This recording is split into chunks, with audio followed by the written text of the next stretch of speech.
rajo ñu ngi leen di nuyu bu baax di leen ziar te amaan mbégte ànd ak yéen ci xew-xewu jamono seen jotaay bi ngeen taamu ñu leen ciy gunge du lundi au vendredi saa bu ne bu heure bi jotee ci i rajo ak ci suñu page Facebook di i rajo Sénégal tey yemoo ak àllarba xam ngeen ko àllarba bu jot dañuy am suñu journalu fait divers yi ànd ci ak Ibou Fall maa ngi lay nuyu te amaat mbégte dalal la ci xew-xewu jamono.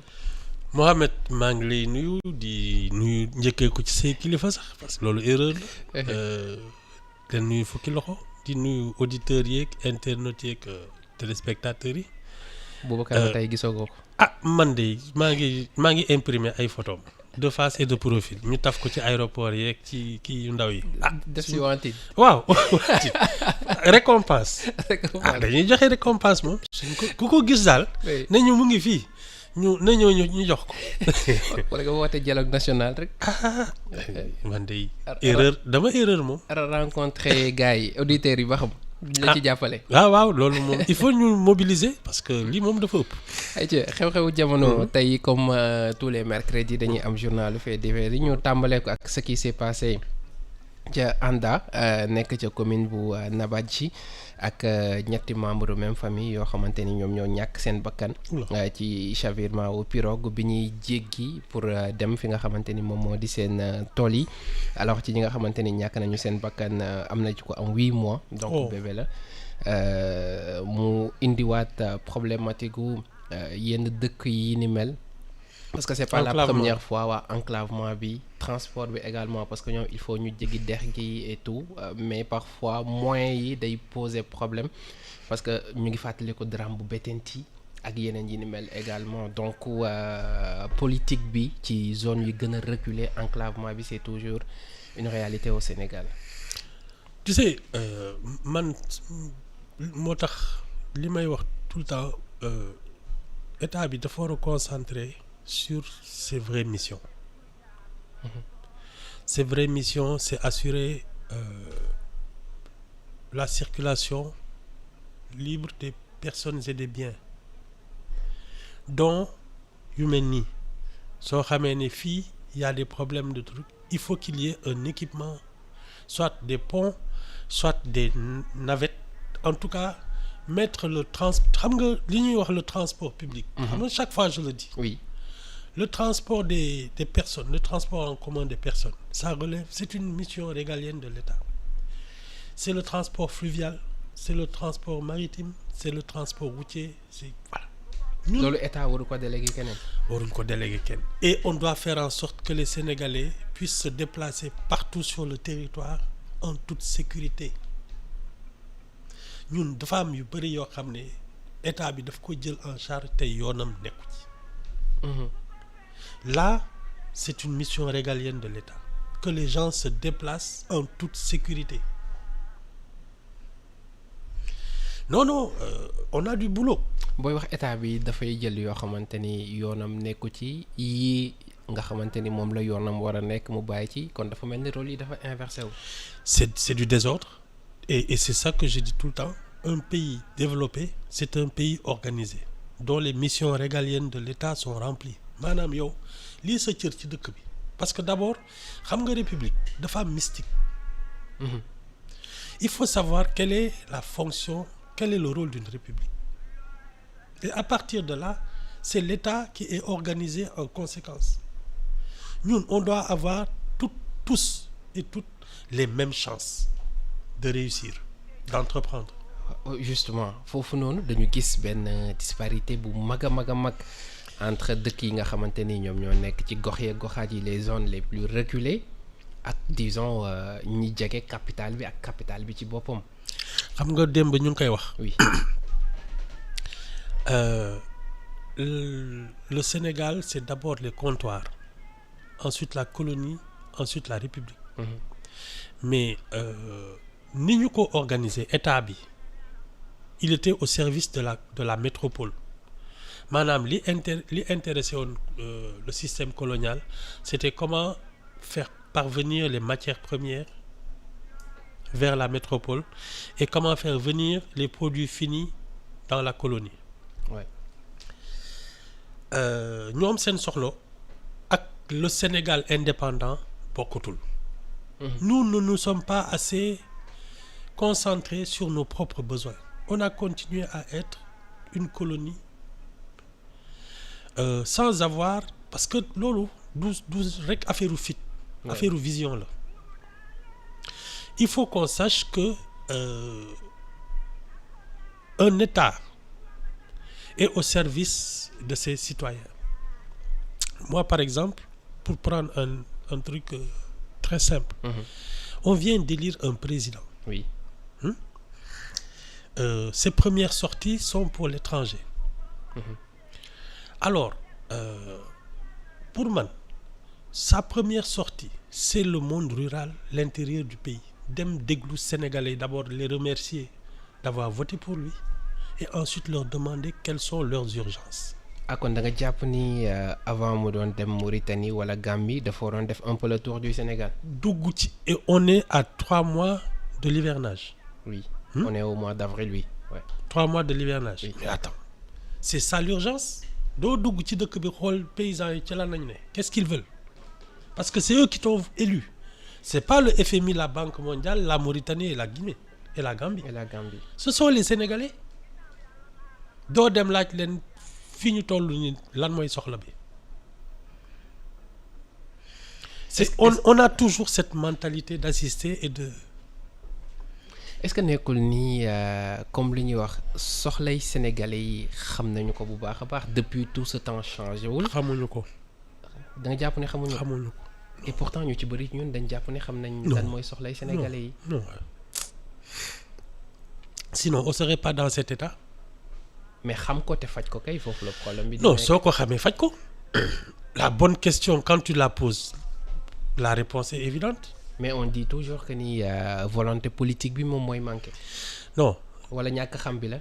Moi je pense que effectivement soo xamee dëgg. lan mooy soxla Sénégalais doo ci werante. Parce que ñoo la fi bàyyi. kon manque de volonté bi day dugg ci ignorance. C'est ça, parce que quand tu as de la volonté, la première chose que tu fais, c'est de tâter le pouls du Sénégalais. Munoo toog 6 mois yoo xam ne wóoroo dëkk bi seet fan la toll. Surtout nag ñi ko gën a soxla, parce que ñi nga xam ne dañoo sottile ba pare. ay patronat ay syndicats ak yooyu ñooñu ils n'ont qu'à se débrouiller. Ils ont du travail. Ils vont recevoir des palais. Oui, ils ont du travail, ils ont des trucs. Hein? ñooñu ils n'ont qu'à se débrouiller, c'est l'initiative, c'est ce que tu veux. Mais tey booster secteur privé bi est-ce que du gën a yokk doole li nga xamante ni moom mooy. Puisque mënul def le secteur privé c'est déjà d'abord le paysanat. ñiy jóg tout le temps di bay seen tool ak yooyu c'est le premier secteur privé. Et ñooñu mooy ñii dugg ci drame bi am foofu ca Anda parce que ñoom si tool yi lañ doon dem. Pour man la première des choses c'est d'aller voir les gens qui sont dans le besoin fan nañu toll ak naka ngay, parce que c'est eux qui sont en urgence. ñi fi nekk nga xam ne on a de l'électricité, on est sous climatisation ak yooyu léeg-léeg nga des tuuti wecc su weer wi dee. Mais attends loo ñuy laaj ñi nga xam ne ils ont vraiment des problèmes te tout le monde le sait, mais foofu ngay njëkkee parce que ñooñu ñoo la fal. C'est la majeure partie de la population.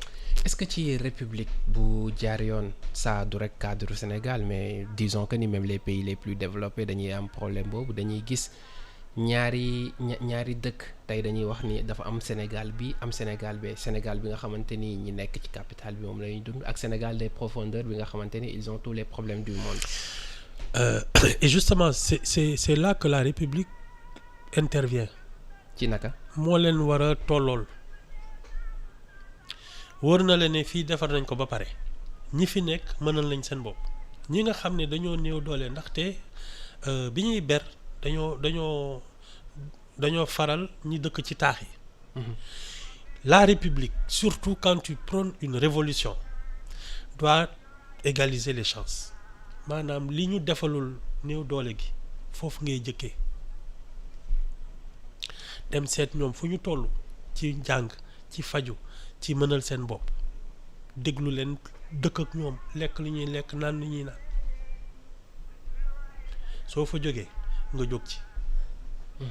Mais ñi nga xam ne ils roulent en 4x4. Ils sont dans des bureaux climatisés loo leen di laaj ils n'ont qu'à se débrouiller. tey redonner vie monde rural bi nga xamante ni mu ngi jànkoonteeg jafe-jafe yooyu noonu lan ban poids la mën a teggil nguur bi nga xamante ni ñoom ñoo fiy nekk ou les dirigeants. mais fexe ba sénégalais yëpp mënal seen bopp mais da ngay noppalu ko parce que le vrai problème c'est que nit ñi nekk dans des difficultés et d'existence quoi, c'est-à-dire le minimum vital. di toog di bañ a lekk di bañ a faju di bañ a mën a jàng di lab ci ay dex. mais loolu nga war a njëkk a teggi. accouchement à domicile. waaw abri provisoire. mais alors c'est ça l'urgence. mais c'est ça l'urgence, c'est pas des gens qui passent leur temps nguur gu ñëw ñu seet naka la ñuy amee ay privilèges. Ils n'ont qu'à régler ça au conseil économique et social et environnemental. C'est tout. Faire des propositions d'institution à institution. Mais lii xew dëgg mooy sénégalais yi nga xam ne dañoo néew doole, il faut aller les rencontrer, les remercier et leur demander où ils en sont et qu'est-ce qu'ils attendent. Ça ne s'invente pas. doo toog sa fii naan oui bon sénégalais yi vraiment sonn na ngeen nag non da ngay dem, il faut tâter la pauvreté. xam ban façon la. foofu noonu aussi autorité yi liggéey ak nguur gi maanaam ñi nga xamante ni ñoom ñoo nekk ci gën a kawe du ñu jàppale souvent président bi parce que ñu ci bëri ci ñoom dëkk ñu Dakar ci zone yooyu lañ dëkk et pourtant parfois dina jafe même pour ñu fay dellu lan mooy suñu problème ak loolu. C'est pas au président d'attendre qu'on vienne le renseigner, c'est à lui d'aller voir les gens. À lui tout seul. Ah il peut oui, le faire. ah oui, il a 5 ans. am nga oto am nga avion am nga gaal tu as 5 ans pour ça doo dem wër seet sama kaay waay dimbali waay non, il y a aucune excuse. da nga war a dem seeti ñoom néew doole gi fu ñu toll ak lan nañ soxla ci nii bu jàmp bi balaa nawet bi dugg si.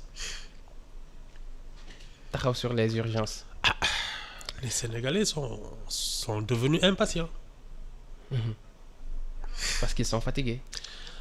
yàgg nañ sonn waaye nag comme ñi fi nekk dañ leen diggoon ne suñ ñëwee ndóol bi jóge fi dootuñu xaar lu yàgg de. loolu mooy vraie rupture bi la vraie révolution. Tu sais, il faut savoir seulement lire son histoire. Ce qui a fait notre République, c'était quoi? C'était des gens qui étaient dans les villes dont la figure de proue c'était Lamine Gueye. Et tu as eu un Senghor qu'on a appelé le député kaki. su jóge woon France ak li njàngam ak léppam ci àll bi lay dugg village après village. wër ko ba ñëpp xam seen tawat su ne baykat bi wala sàmmkat bi wala kii lii la soxla kenn du ko teggi. C'est comme ça qu'on a construit notre République. C'est ça la base.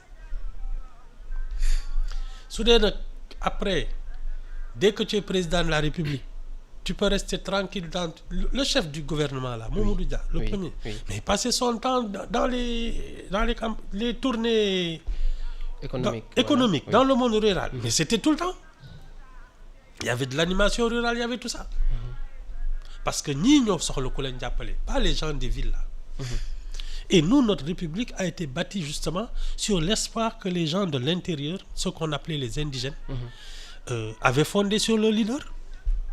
Mais nous, on est devenus aujourd'hui des citadins qui se préoccupent pas du monde rural. Si ban régime lañ commencé ñàkk. Abdou Diouf c'était un bureaucrate. doonu woon génn. Non, moom bureau lay toog rek palais bi lay toog rek këj ñu naan dafa c'est un homme de dossier. Ablaye Wade. Wade tam tu sais bon man je ne l'ai pas vu souvent di xuus ci biir dëkk bi.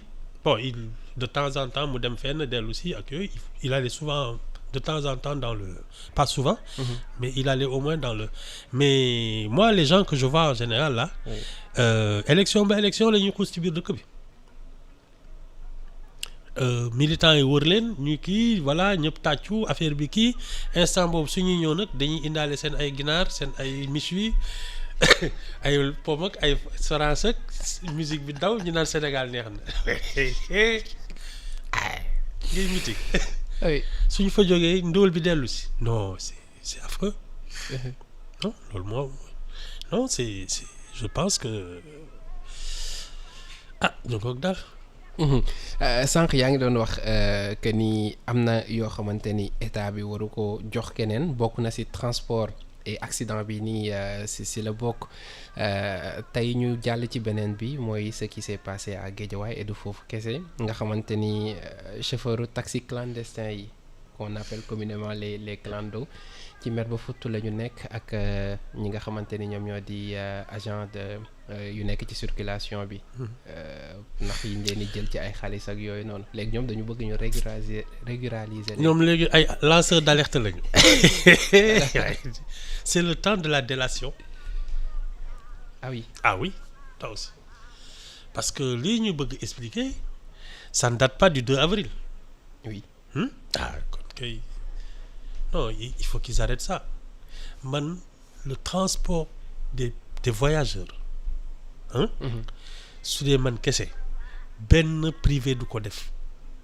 benn c'est une mission régalienne de l'État. Transport de marchandises on peut le confier qu'à des privés en compensation ba pare organiser ko de telle sorte que ceux qui sont dans le transport passent du transport des personnes parce que ay bakken di ko yeb affaire bénéfice amu ci parce que mënoo fay bakken marchandise bu këppu mën nga ko fay mais bakken mënoo ko fay. Les gens qui veulent faire du transport coûte que coûte ils n'ont qu'à se partager le transport te loolu soo ko réglementé ñëpp dinañ ci xaj. ci naka comment. Mais parce que par exemple il y a des gros porteurs qui se promènent dans les villes suñu dugg see fii circulation bi kenn du jàll. Mais dañ leen war a am fu ñu yem wala heure yi ñuy dugg ci dëkk bi. Mais surtout. pourtant loolu am na règlement bu fi nekk. règlement y a une loi boo xamante ni mu ngi fi. Mais c'est toujours l'application qui pose problème. Le transport des marchandises ou des poids ay n'importe quel transport les transporteurs xaj nañ ci léegi nag faire le ménage dans la circulation. loolu mooy indi que l'État parce que cohérence boo xam ne y a qu'une seule société de transport en commun. xam muy BRT bi di Dakar Dem Dikk di tout ce que tu veux.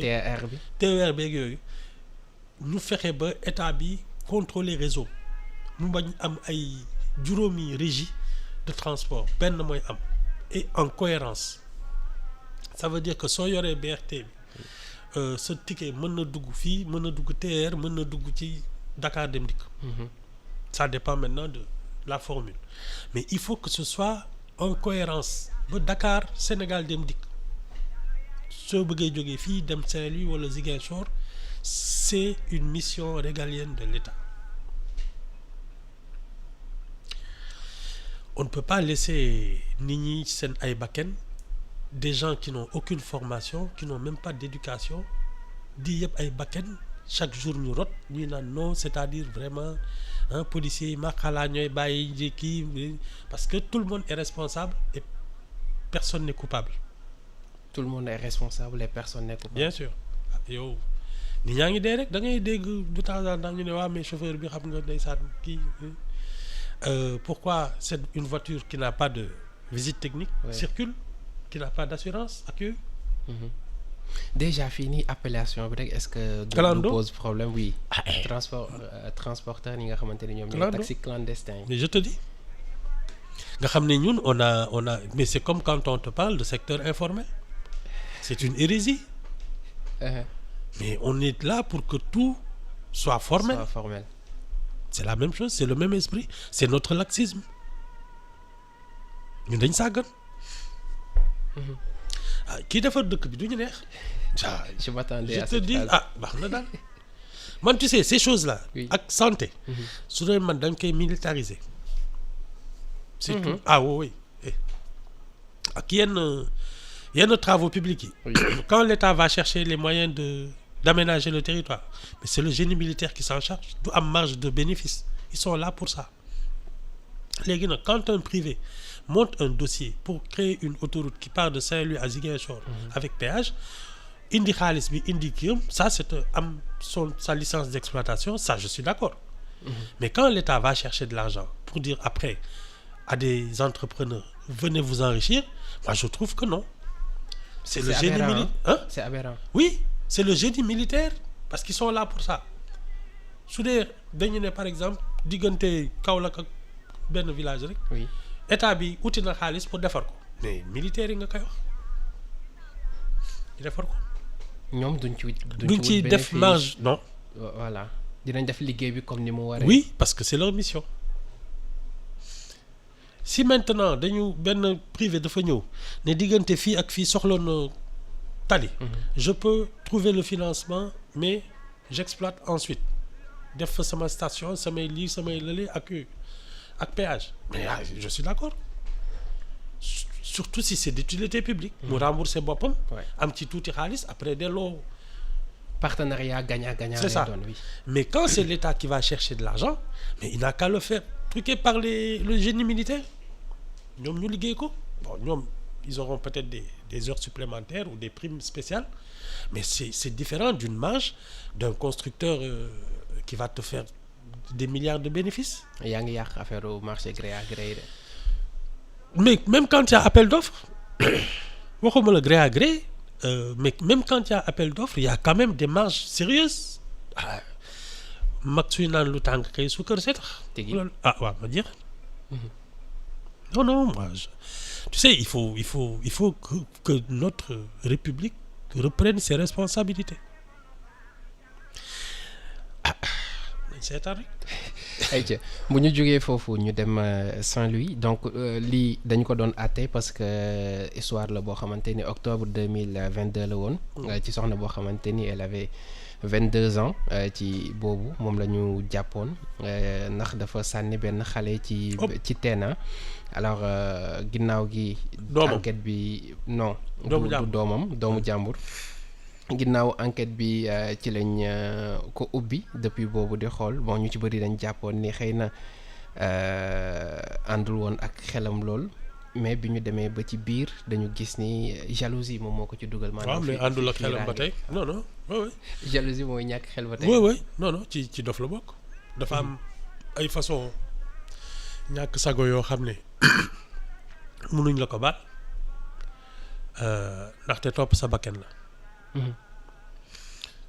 am na ci ñoo xam ne c'est des irresponsables ñoom dañoo wérul c'est-à-dire muy ay affaire u firangeek ñàkk dañoo wérul bon te ñu ngi dox ci biir nit ñi mais jël xale sànni ci teen moom du yëfu ku ànd ak sagoom mais nag jarul baal moom. Bon 10 ans de réclusion criminelle lañ ko door fukki at. Ah waaw juge yi ñoom ñoo mais c'est impardonnable. surtout bon man ñaari ponkal yu tolloo doole. nga gàddu comme mbëri ni ñuy def gàddu ki dóor ci biir teen bi sax loolu mën naa ko dégg mais xale boo xam ne. sa neveu en plus. waaw amul lu mu fayoo amul lu mu kii ça c'est impardonnable di perpète sax nga ko waroon dóor comment. xale bi mais dañu gis ni sonal na ñu bëri surtout dañuy gis crime passionnel lu ci bëri loolu moom moo koy indi. su ma ko fi tuddee ngeen mérite. non bàyyi loolu rek. waaw d'accord boo ko tudd. mooy loolu noonu. waaw fi gaa yi bokk. moom la. on a créé une compétition malsaine dans nos familles. C'est un vrai problème. C'est un vrai problème parce que la première institution c'est la famille. te man li ma gëm. Oui. Parce que il y a deux choses qui sont à distinguer. mooy lii république bi di garantie mooy l'égalité de tout le monde.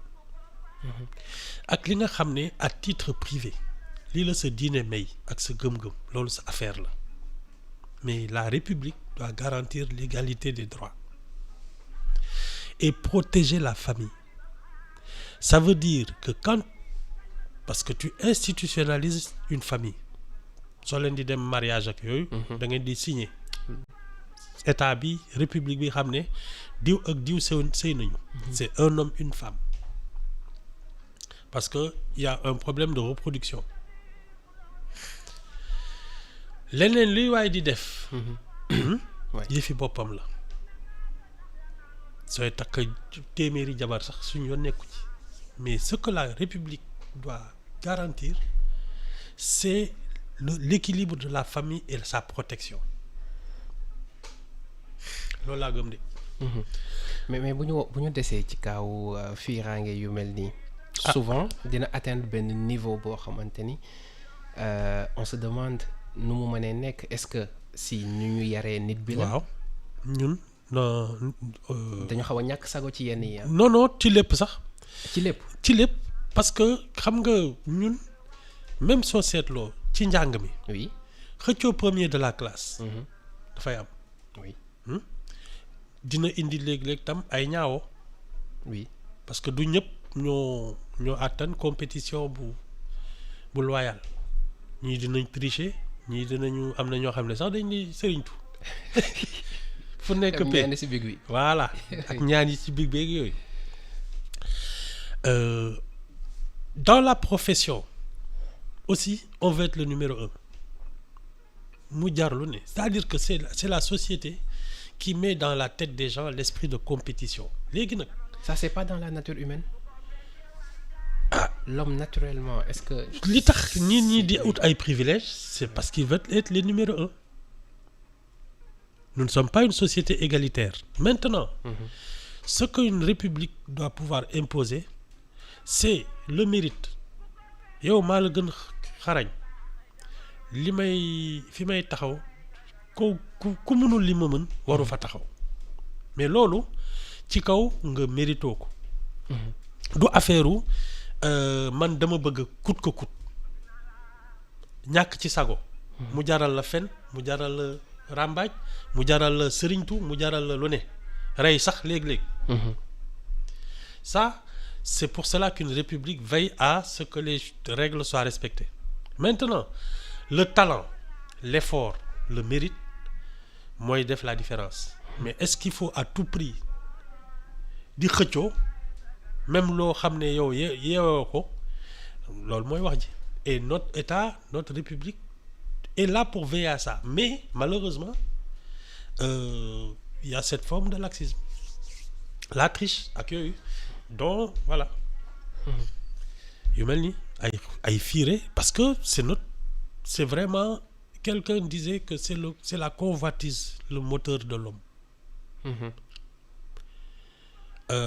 Maintenant quelle forme de convoitise est-ce que yow li ngay wut dafa fekk yeyoo nga ko te sonn nga ci sa ngor ak sa yar ak sa teggin mais yeyoo nga ko wala da nga ci ñàkk sago ba mu jaral la sacrifier ñi fi ne ñëpp. C'est ça la différence mais l'exploit sportif. Oui. C'est ça. Tu bats un record. Celui qui va battre ton record est-ce que il le fait naturellement parce qu'il s'est entraîné ou est-ce qu'il s'est dopé ou il a acheté des arbitres truqué des trucs. C'est ça toute la différence. La manière elle est importante. La manière mais c'est la manière qui est importante parce que ku ci ne même ñun nga xam ne da ngay njaboot. da ngay ñaan yàlla sa njaboot raw la. oui. gën la demin mais loolu da nga koy ñàkk ci ni nga leen di yaree ak ni ngay defee moo tax ñu gën la demin loolu ku ne moo koy te l'humanité c'est ça le progrès génération bu ñëw war na mën raw bi mu jiitu mais su dee yow li ngay wut du ci sa ñàkk du ci sa xam-xam du ci sa yar mais ci say pexe la les problèmes commencent. Et en amour c'est beaucoup plus compliqué. Amour kat affaire u ñàkk sago la. Déjà miir sama xanaa gisoo sama gars yi suñu miiree fii rek dañuy commencé di def yu kenn xamul. Détourner ay kees ak kii jënd ay kër toj fële kii fii fase fii. loolu itam ci xeetu mbëggeel man dama doon wax mbëggeel entre nit ak nit, jëkkër ak jabar wala ay muy koy. fii da ngay yow fii xam nga lu ñuy naan affaire bi dafay tasaaroo mel ni kii. cancer voilà. métastase. oui nit ñi dañuy def rek. dañuy def rek parce que ñi ci bare doo xam sax li tax ngay bëgg nit ki. Les gens disent qu'il y a deux ñaari étage ñaari période ñoo am ci affaire u mbëggeel. Première période bi mooy da ngay bëgg nit ki te doo xam lu tax soo leen tàmbalee yàgg soit nga day fekk nga xam ko xam jikkoom xam léppam soit da nga koy jéppi soit da nga koy gën a bëgg léegi nag soo demee ba li tax nga bëgg ko xam nga ko. ndax ay baaxam loolu moom da ngeen di yàgg su dee yow ki nga fi nga ko tegoon tu te rends compte que nekku fa te lay coow li di tàmbali. La magie se cache dans le mystère. C'est ça. Mais à un moment ou à un autre, oui. Tu ouvres les yeux. léegi nag est-ce que da nga juum parce que fi nga koy yóbbuwoon nekku fa wala yow li nga doon xelmati moo fa ne te sax léeg-léeg tu es même agréablement surpris parce que nit ki da lay bett ci loo ko foogewuloon. C'est ça tout le secret des longs couples. Et des couples qui se cassent dès le début. mais kon fi ñu toll nii ñu ci bëri ci suñu génération bi li ñuy def pour différencier ñaar yi ngay wax dootul yàgg parce que divorce yi même le khalife général des Tidianes en a parlé keroog si ziara général bi. bëri na bu jéggi dayoo man lenn di mën naa la ko wax. oui. xam nga kan moo neex a dëkkal. kan ki yaru ki am yar moo neex a dëkkal. kon kaaw divorce yu bëri yi aussi day duggaat ba tey ci éducation. Un problème d'éducation se pose parce que comme on dit quand tu es avec quelqu'un qui est agréable à vivre. agréable à vivre mooy lan. koo xam ne kat du yëkkati fitna 5 minutes bu ne su ceeb bi neexulee sax dina lekk ba suur ne c'est très bon.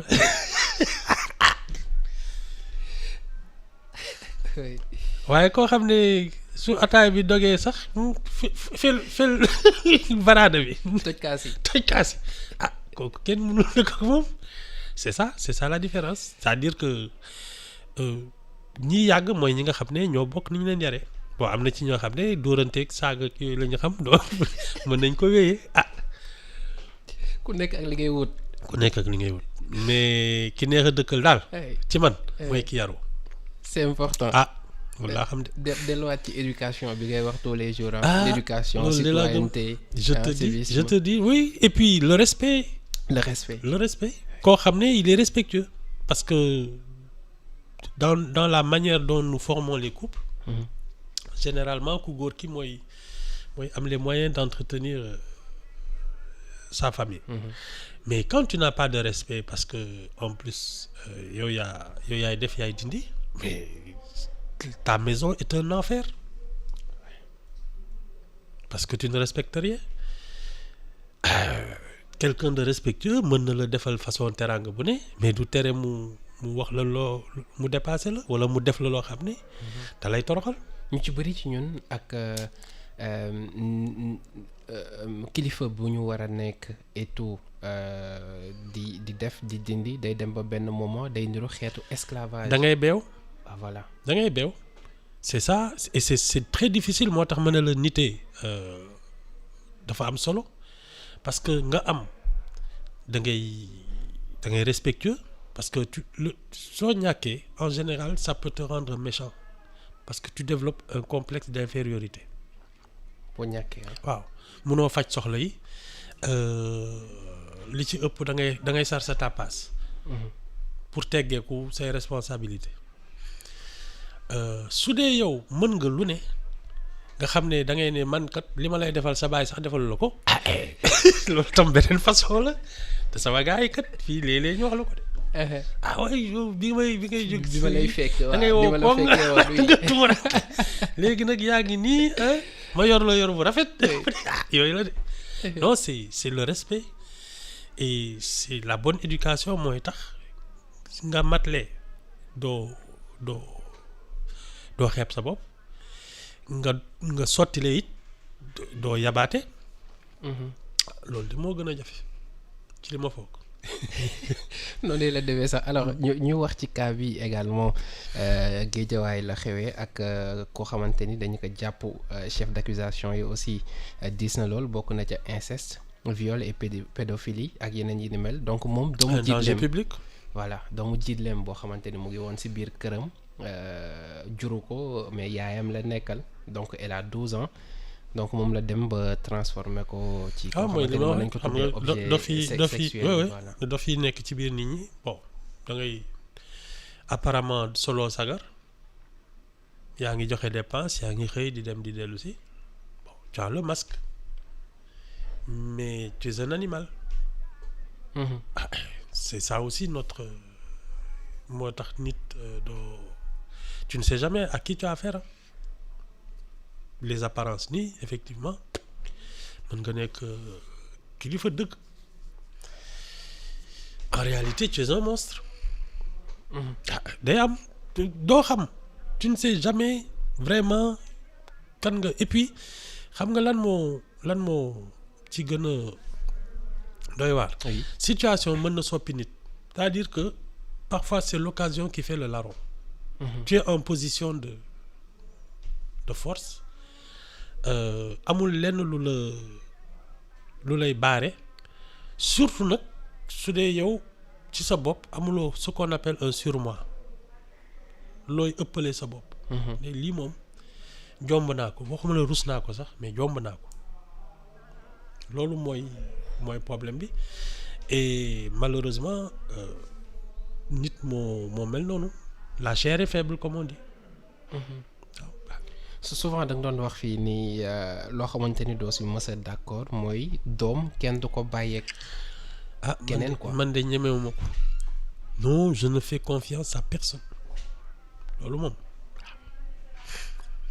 sama doom moom fan ngay muccee parce que les malades sont partout. dans la non maison non mais même tu sais même waxuma la sax nga dénk sa doom. mais am na ci ay mères de famille yoo xam ne ñoom ci seen bopp. kenn mu leen dénk seen njaboot parce que wéruñ. ça c'est des choses yoo xam ne non dafa am ci nit et donc non il faut faire confiance à personne. c'est compliqué. non c'est pas compliqué chacun doit remplir sa mission c'est-à-dire que soo njabootee. il faut assumer cette responsabilité c'est un travail à temps plein amul une seconde boo xam ne. war nga ne non bon fi mu nekk nii je suis en congé non c'est tout le temps c'est ça yaa ko fi indi de. oui il faut assumer. Il faut assumer. mu ngi noonu xew-xew jamono la woon tey ñu doon ubbi suñu journalu faits divers yi àndoon ci ak Ibou Fall. sant ko bu baax a baax gërëm ko jox la rendez-vous ëllëg incha allah. ci beneen numéro. d'accord waaw suba rek ñu xam naa loo déggati rek man la. merci beaucoup c'était un plaisir. jaajëfal Fatima Kandiaye moo féete woon ci xarale gi si kàddu gi Mohamed Kandji la woon sant leen mbokk yi gërëm leen jox leen rendez-vous ëllëg incha allah ci beneen numéro léegi jukkib xibaar yi ci iRadio buñ ca noppee xorom ci cin ak Cheikh Sarr sant leen gërëm leen très bonne journée. Transfert d'argent bi di Kpay transfert d'argent par code paiement marchand par QR code wala code marchand achat de crédit paiement de